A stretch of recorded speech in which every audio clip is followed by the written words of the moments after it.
Alright, so welcome back to My Team Career Mode. Today we are heading to what is by far the best racing track on the entire calendar, which is of course, Suzuka. Now before I head to the track, you may have noticed that in the previous episode I gave a little warning that, during the video, the delay of the audio is still a persistent problem, and today I am trying a completely different recording method to try and prevent this issue. So this is a complete trial run. I have no idea if this video will even be released. If you're seeing it now, it means it's gone well. Back onto F1 23 though, here's the current driver standings. We did manage to secure the Drivers' Championship last time out in Singapore, and well, we have a very comfortable lead in the Constructors' Championship as well, 136 points. So, we're looking for another high finish today, but realistically, we only need like top 4s and 5s for the rest of the season to secure that Constructors as well. So let's head to Suzuka and tackle qualifying. Alright, so here we are in quali for hot lap number 1 of the session. As always, this is going to be more of a learning lap rather than a straight out quali run, but I'll try and make sure I'm quick anyway.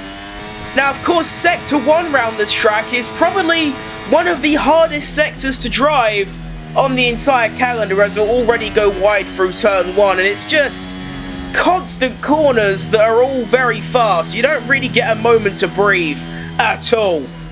You get round a corner, you think, oh, that was decent. Before you know it, there's another one. But honestly, that sector time was a bit crap, but not that bad, realistically. Making my way through sector 2. Now, this corner is always a struggle for me of when to brake. Okay, I can go a bit later than that. That's all good knowledge. Good knowledge to store in the noggin. Now, 1 minute 9.4 is the second sector time, which comes at the end of this straight, just before 130R. You can actually go on throttle really early there, and I always underestimate how quickly I can go on throttle through that corner. If you're above 4th gear, you could basically go flat out around any corner, and through that corner you can get away with even 5th gear. So, 7 tenths up through sector 2, final chicane, little bit late, but honestly, that's fine. Bit of a slipstream from the Williams, won't make sure I've pretty much no impact at all. And you know what? I never saw this coming. I'm P14. Wow! What is it with me and the number 14 in this series? Pretty much every other qualifying session after my first run, I'm P14. So looking at the leaderboard, it's actually a lot closer than I first thought. I am only 7 tenths off P1. My teammate Tsunoda is P4, but only a tenth away from P1. Now, something that we have seen with Tsunoda is that he'll do a first run, he'll be really competitive, somewhere in the top 4 or 5, and then he won't improve in his second run, or if he does, by barely nothing, and ends up dropping down to sort of the P8, P9 range. So I'm interested to see if Yuki Tsunoda can actually stay in this top 4 area. In my case though, I'm going to assume that I'm losing all of my time in Sector 1. You can see I've done a 30.3, which is about on pace, maybe a tenth up, and I'm sort of in this bracket of cars. It's actually Sector 2 where I'm struggling most. Sort of the lap times that we're seeing is a 37.7 and a 37.8. Meanwhile, I'm doing a 38.3, which is sort of the slowest of the top cars. So, Sector 2 is where I need to find the most time. So let's do it. Now, we all know of the magic that I can sometimes produce in these final runs in qualifying. And I'm hoping today will be no different, because I need a big lap. Anything around the 8th to 9th improvement should get me a pole position, so that's what I'm aiming for. Now into turn 1, I need to brake a little bit more. That's just not worked. Let's try and get on throttle early just to gain a little bit of time, but honestly, not anywhere as near as much as I'd like. Just manage the grip through these first corners. Can I go flat through here? Risk it for the biscuit. 3 tenths up through Sector 2 already. I'm actually going to lift through this corner. Braking a bit earlier. Don't go over that curb or else you're finished. And now here, I know I can brake a little bit later than I was. A little bit wide. But that should be okay if I can get a decent exit, which I do. Even more time gained, and now I know I can go big through these next couple corners. I was very slow on my first run. Let's see what I can do. That is what I can do. Even though I actually gained no time from that. Although I gained a little bit, a couple hundredths. I was expecting a little bit more. And now we can make our way through 130R. Now I could go big through here. Gonna brake a little bit earlier. Ride the first curb and the second curb. Get on throttle nice and early. Stick to the inside. Is it enough for pole position? Come on! Fantastic drive. I did not think that was a pole-worthy lap, but lo and behold, for what feels like the 10th time this season, I am on pole, and I'm going to assume that the margins were extremely close. We're all ready for tomorrow. Oh yes, 0.7 of a tenth over Sergio Perez, who has a good comeback performance. He's been stinky for so long, gets P2 on the grid. Yuki Tsunoda down in P5. When we look at the Constructors' Championship, we are currently fighting with Mercedes. And, you know, he's in a Mercedes sandwich. He's behind one, but ahead of another. So, not too bad. We are on course to outscore Mercedes, and I don't actually know what the mathematics are for us to secure the championship today. I don't even know if we can. So all we're going to do, go into the race, get the best result possible, and if it isn't enough to clinch it, we'll do it next race. Alright? Let's go. Right, it's time for the Japanese Grand Prix. As always, we're going to be doing a soft-medium strategy, lower the fuel a little bit, and I am ready to cook. We have a 19 lapper ahead of us. I'm ready. Like and subscribe, turn the notification bells on, join my giveaway, follow all my social medias, DM me on Twitter, your PayPal link, I'll send you over a couple quid, and we'll go from there. Let's go, come on. It's been a long time since I raced here. The 5 lights are on, and we are off to see the wizard. The wonderful Wizard of Oz, and that is a beautiful start. Yuki Tsunoda, all the way up to P3 already. Go on, son, get up there. That's my guy, you know. Up to P3. What an absolute legend. On the soft tyres.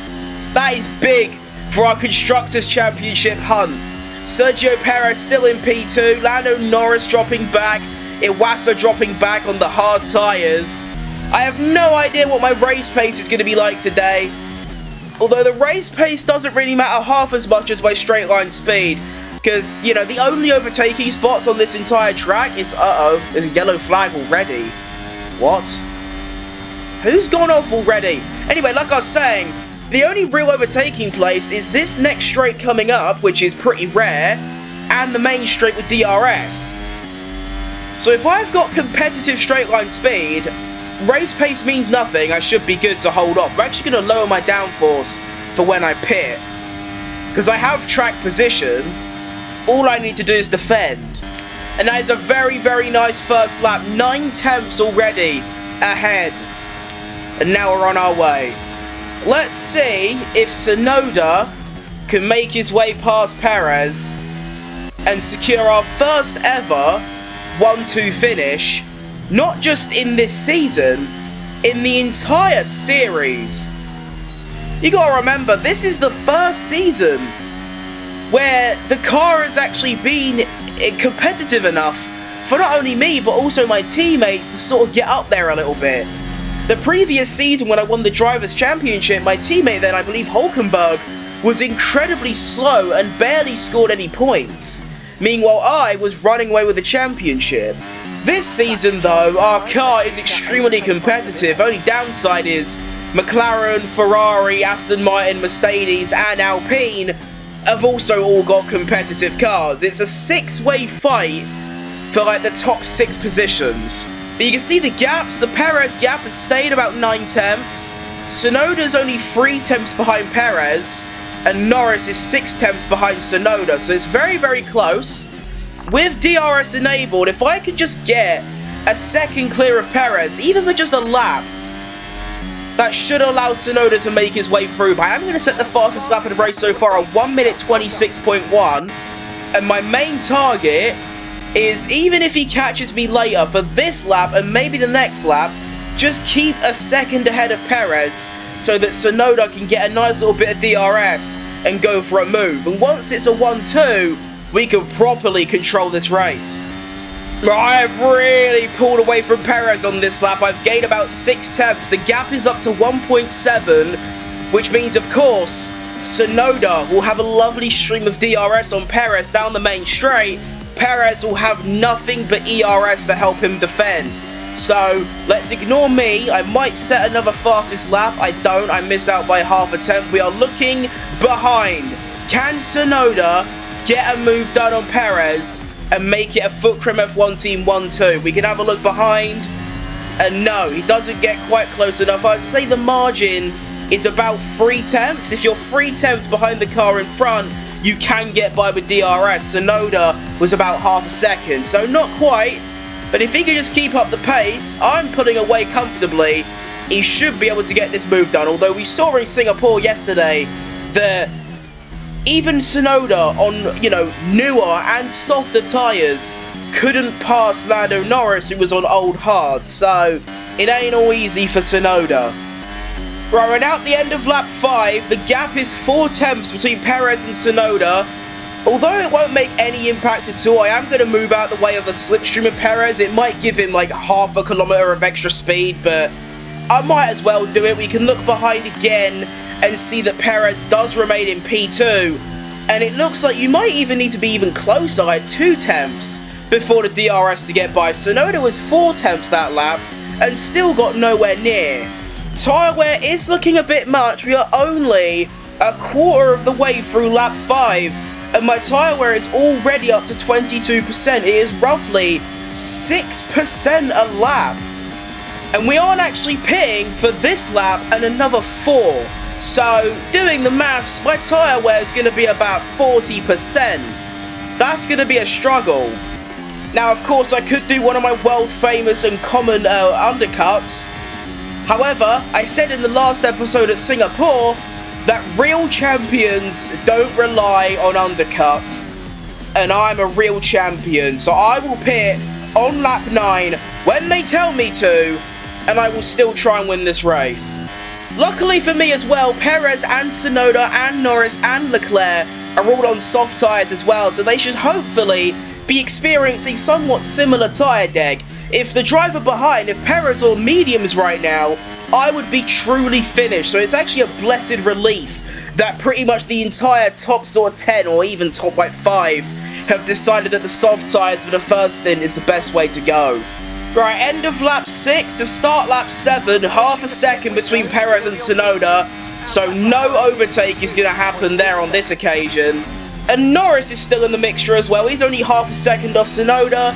And then it starts to drop back a little bit because there's a second gap back to Leclerc. So it does seem that there is going to be a three-way battle between Perez, Norris and Tsunoda for P2. Maybe if my tyres really go off, it could actually be a four-way fight for P1. Alright, come on Tsunoda. You've got to get this move done sooner or later. I still don't think 4 attempts is going to be enough. But he needs to get this move done, because it's not only compromising his own race, but just in general, Tsunoda should be fighting either with me, or he should be convincingly beating like P3 and being like behind me. He should either be fighting directly with me for the win, or ahead of Perez comfortably and behind me. That's it. But he just doesn't have it.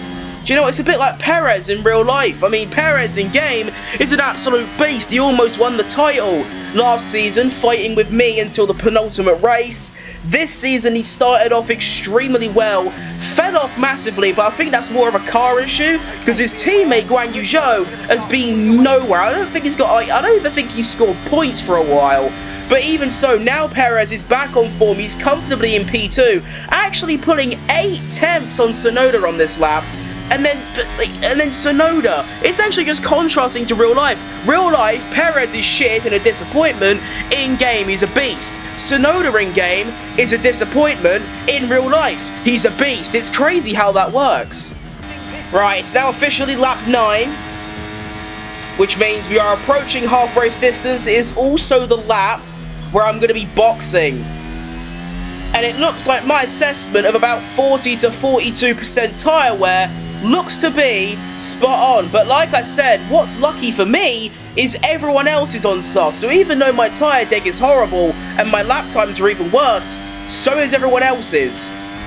Right, coming down the back straight, and then we will approach 130R for the final time on these soft tyres. Honestly, a really enjoyable and good first stint.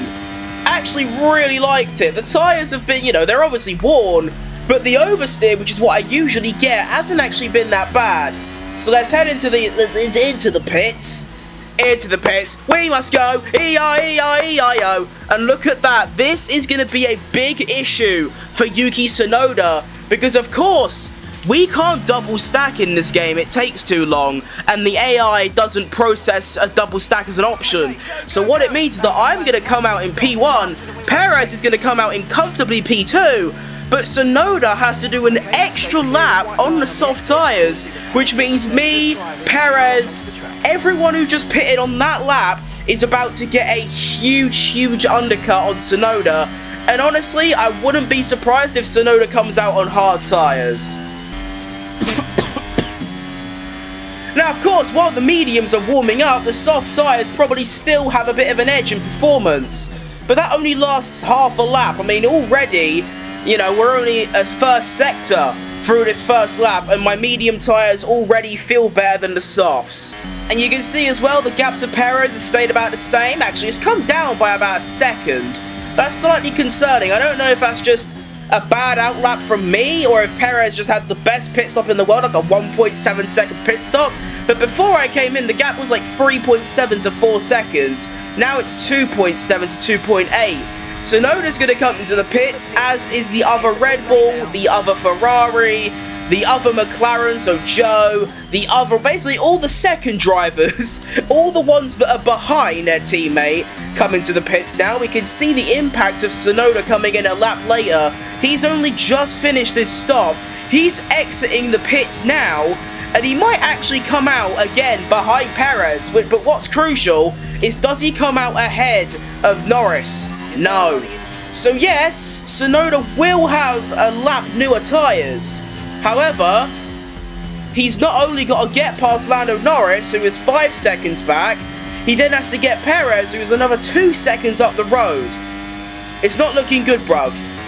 Purple Sector 2 for Fusimus Cribitus the third. These tyres, they do feel nice. I do want to try and save them even just a little bit. I mean, I'm already getting a couple moments of oversteer, and what's my tyre wear? See, like 7. The tyre wear is really high for some reason. Djokovic and Piastri both come into the pit, so that should mean every single driver has stopped now on lap 11. Oh no, it's actually lap 12, and you can see the standings. So you got Perez, who's 3.5 seconds back, and then 2 and a bit seconds back from him is Lando Norris, and then a second back from him is Tsunoda, and then there's a nice little 3-second cushion back to Verstappen. So Tsunoda is currently, you know, he is 4th. He has a clear cushion behind him. He doesn't need to worry about Verstappen. He needs to give it the beans to get past Norris. But this is exactly what happened in Singapore. Tsunoda came out on the better tyres. In Singapore, it was old hards against new mediums, and Tsunoda couldn't do it. This time, they're both on mediums, and Tsunoda's is 1 lap newer. So if he couldn't get past the same driver on old hards whilst he was on fresh mediums, I'm a bit doubtful on Tsunoda getting Norris today. However, I will remain hopeful, and I will still root for him. And I'll tell you what, the way he's performed all season, he is damn well lucky that this is the final season of My Team Career Mode on F1 23. Because if I was to do another season, he would be the first driver to be announced of moving teams. He would be gone as soon as I could, like, let him go. Because he has been shit. Like, yes, none of my teammates before him even got, like, top 7s. However, when I'm walking away with a championship, when I've won the championship with, like, 6 races remaining, and I'm always in the top 3 sort of bracket, apart from maybe Silverstone and Bahrain, Tsunoda is, you know, sometimes struggling for points, then he's struggling to get top 8s, and he can't even get on the podium. The only reason he got on the podium in Singapore was because Oscar Piastri, his engine blew up. But we can see the gap, it is under a second, so Tsunoda does have DRS. The problem is, the DRS isn't very powerful around here. You have to be convincingly quicker than the car ahead if you want to get that move done.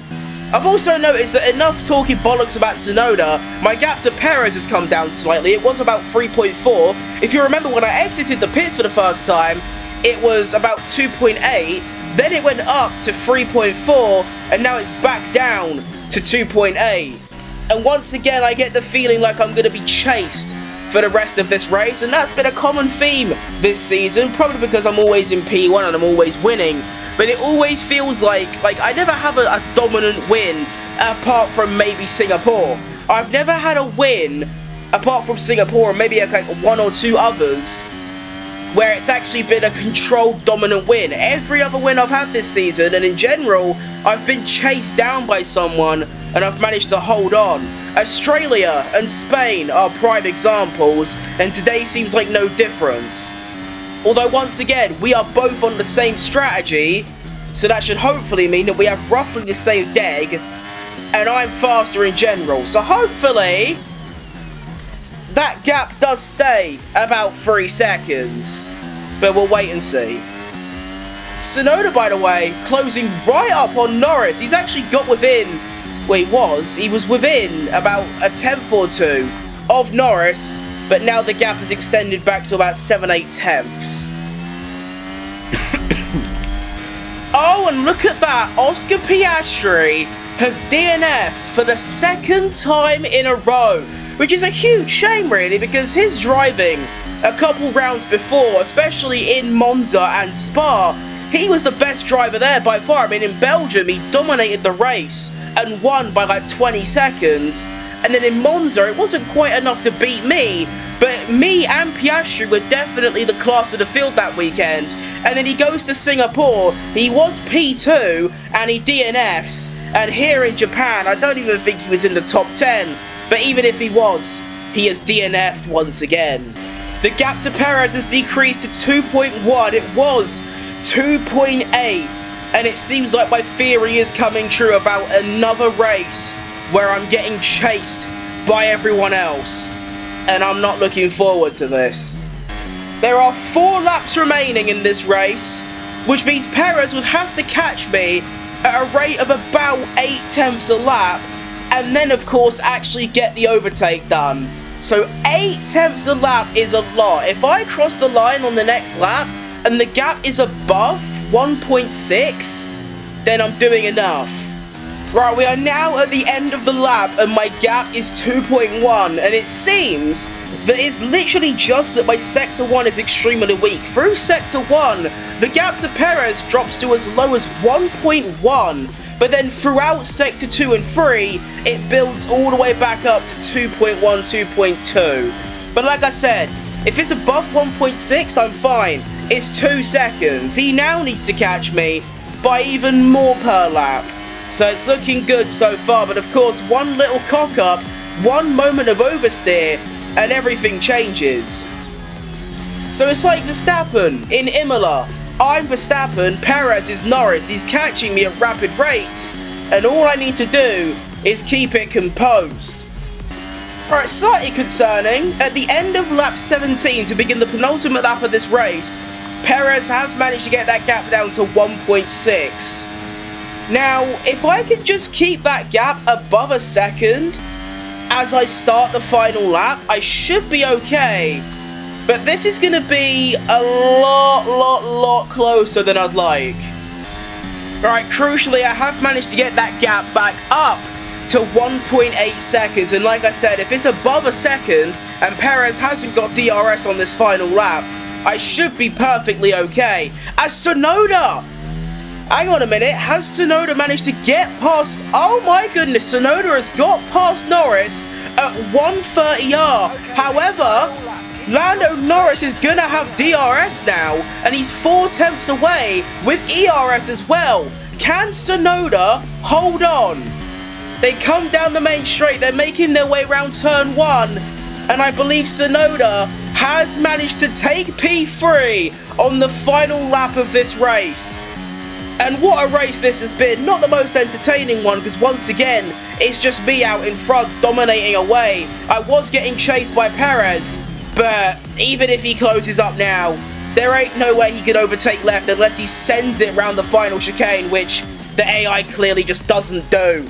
But it's a great individual performance. I've been consistent, I've not made any mistakes, really, no real moments, and crucially, I have not used a single flashback this entire weekend, and I think that deserves its own special statue in the Louvre. And now down the back straight, can Tsunoda hold on to P3? I think he is. He's got a 6/10 gap. Round 130R for the final time here in Suzuka. I love this track to bits. I never used to like it because it was always too tricky for me to drive. Little bit of wiggle at the end. You've got to do it for the boys. And we come across the line to win yet another Grand Prix in My Team Career Mode Season 5. Nothing can stop me. Come on. So yeah, that's going to be a full 26 points once again for me, Futimus Criminus III. Great race by Sergio Perez, back on form to finish P2. Yuki Tsunoda, P5 up to P3. He did finally get that move done on Lando Norris to secure a podium finish. It's 2 1-3s in a row for the Futcrim F1 team. Lando Norris finishes P4 with Carlos Sainz in P5. Bit of a stinker for the Mercedes as well, only P6 and 7 for them. Wasso dropping from P4 to P7. Bad day for them. They only pick up 14 points. There's the Drivers' Championship. We now lead by 143 points, and Yuki Tsunoda is only 6 points away from taking P3. And in the Constructors, we have a 163-point lead. Like I said, I don't know what the mathematics is. I will work it out and tell you next episode what we need to clinch that title as well. But I think it's obvious that we are favourites, and we are probably going to win that title as well. But that's going to be all from me here today. Thank you so much for watching. I hope this new recording method has worked, and I will see you lot in the next video of mine. See ya!